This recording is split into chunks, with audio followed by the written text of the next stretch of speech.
이 영상은 프론트엔드 직무 기준으로 2021년에 어떻게 공부를 해서 2022년에 개발자가 될 수 있었는지를 말씀드리려고 합니다.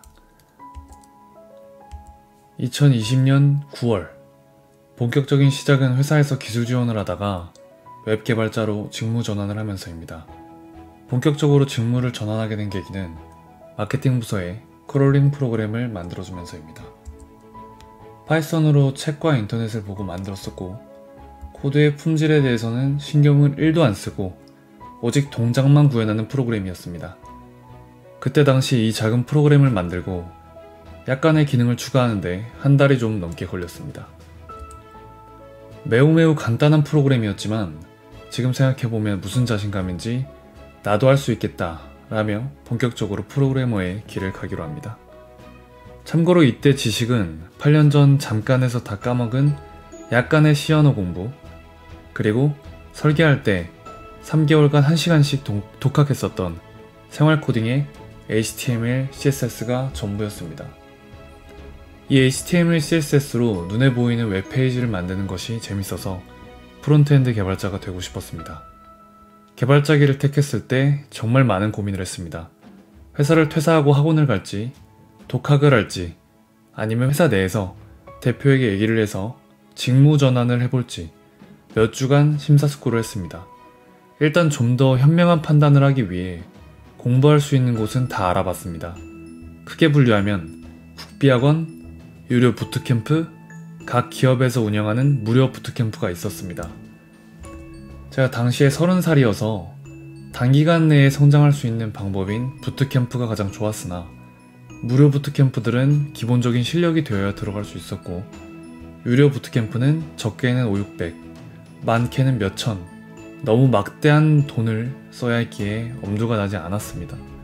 그래서 국비학원 쪽으로 약 10곳을 알아봤습니다. 매일마다 연차 쓰거나 칼퇴근하고 국비학원에 면접을 보러 갔습니다. 괜찮은 국비학원들은 그래도 분위기를 위해서인지 열정을 가진 사람들을 뽑기 위해 간단한 평가들을 했었습니다. 그런데 연차도 다 쓰고 매일 칼퇴하고 돌아다니면서 내린 결론은 가지 않았습니다. 프론트엔드 전문 과정이 없었기 때문입니다. 그 당시 인공지능이 핫했을 때라 그런지 모든 과정에 AI나 빅데이터가 껴있었습니다. 시간 낭비를 할 것이란 생각이 많이 들었습니다. 그래서 생각의 전환을 하기로 했습니다. 지금 회사 홈페이지가 너무 고객 및 관리자들에게 불편하니 이것들을 개선해보면서 실력을 키워보면 좋겠다고 생각을 했습니다.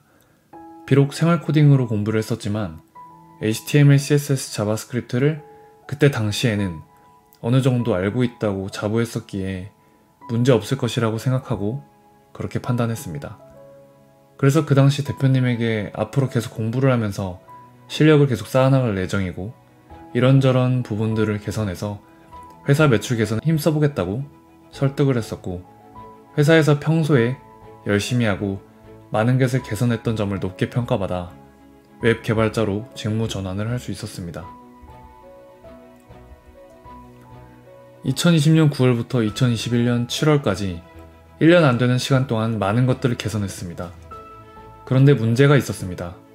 작은 회사에서 웹 개발자로 직무 전환을 했다 보니 저 말고 다른 웹 개발자가 없었습니다. 그래서 혼자 코드를 짜면서 어떤 코드가 더 올바른 코드인지 알 방법이 없었습니다. 매일마다 이게 맞나? 를 되뇌이면서 개발을 했었습니다. 내가 발전하고 있는 것인지 판단할 수가 없던 것이죠. 이렇게 더 이상은 안 되겠다고 판단했습니다.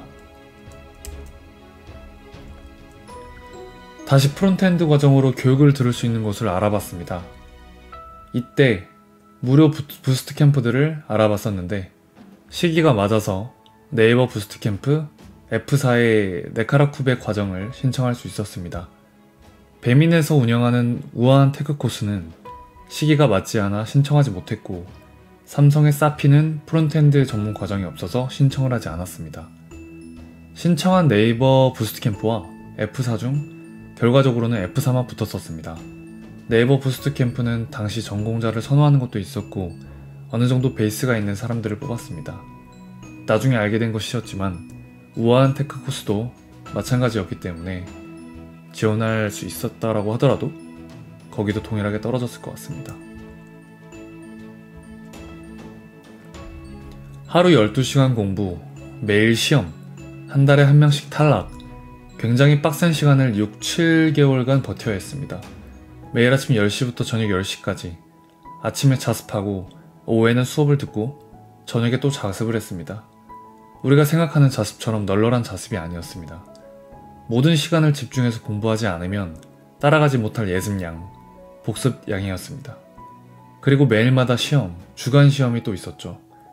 회사들이 코딩 테스트도 보기 때문에 기본적인 프로그래밍 공부를 떠나서 별도로 코딩 테스트 준비도 했어야 했습니다. 비전공자인 저는 이 과정이 버거워서 매일 포기하고 싶었습니다.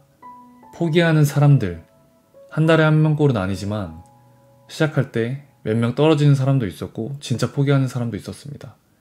저는 거의 꼴등에서 악으로 깡으로 버텼었습니다. 몸과 마음이 상할 대로 상했었죠. 그때 배웠던 것은 어떤 것들이 있는지 궁금해하실 것 같아서 한번 간단하게 적어봤습니다. 2주간 자바스크립트로 코딩 테스트 준비하는 방법을 배웠습니다. 코딩 테스트를 잘 보기 위해서는 턱없이 부족한 시간이었기 때문에 자율적으로 공부할 수 있을 정도로 기본 중에 기본기를 배웠다고 생각하면 됩니다. 그 다음 생활 코딩에서 배우거나 일반적으로 인터넷에 검색했을 때 알 수 있는 HTML, CSS 공부가 아니라 접근성과 의미 있는 시멘틱 태그를 이용한 HTML 작성 방법을 배웠습니다. 이런 게 왜 중요하냐고 의문을 가질 수 있지만 실제로 이런 디테일에서 다른 개발자와 차별점이 되는 부분들을 배웠습니다. 그 다음에 바닐라 자바스크립트. 약 3달이 넘는 시간 동안 자바스크립트를 뿌리 깊게 배웠습니다. 서점에 있는 혼자 공부하는 자바스크립트나 두이 시리즈 같이 자바스크립트나 생활 코딩 시리즈처럼 기본기를 배우는 것이 아니라 정말 깊게 배웠습니다. 자바스크립트를 깊게 배워야 하는 이유는 자바스크립트를 잘하면 리액트나 넥스트 같은 프레임워크를 사용할 때 유연하게 사용할 수 있고 시대의 흐름에 따라 리액트 같은 프레임워크가 끝났을 때도 계속 개발자로 살아남을 수 있게 해줍니다. 자바스크립트가 이 모든 것의 기본이기 때문입니다. 그리고 마지막 리액트, 한 달 반 정도의 기간 동안 배웠습니다. 이렇게 6, 7달 정도의 시간 동안 총 4명이서 5개의 프로젝트를 진행했습니다. 여기까지 비전공자의 30대 개발자가 준비한 여정을 설명드렸습니다. 저는 저를 잘 알고 있었습니다. 도전하는 것은 좋아하지만 저는 정말 똑똑하진 않습니다. 저와 함께 공부했었던 사람 중 아까 말씀드렸지만 저는 정말 겨우겨우 탈락해서 매번 살아남는 정도의 사람이었습니다. 자괴감을 셀 수도 없이 많이 느끼고 그만두고 싶다, 도망가고 싶다 생각을 정말 많이 했습니다. 죽지 못해 사는 사람의 표정을 가지고 7개월간 공부했습니다.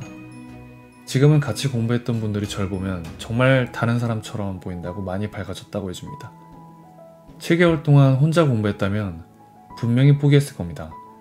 혹여나 포기하지 않더라도 이 정도의 지식을 배우지 못했을 것이고 옳은 방향을 향해 공부하고 있다는 생각을 받지 못해서 매번 불안했을 거고 공부도 안 됐을 겁니다. 스터디건 부스트캠프건 열정을 가지고 같이 공부하는 사람을 찾아가시길 바랍니다. 공부해야 될 것이 굉장히 많고 배운 것을 응용하기 위해서 프로젝트를 해야 되기 때문에 생각보다 긴 여정이 되고 혼자 하면 지치게 됩니다. 얻게 되는 지식의 한계도 뚜렷하고요. 이미 학습을 진행하고 있던 동료를 우연히 만난다면 더 옳은 방향을 향해 나아갈 수도 있고 그분이 이끌어줄 수도 있습니다. 꼭 함께 하시길 바랍니다.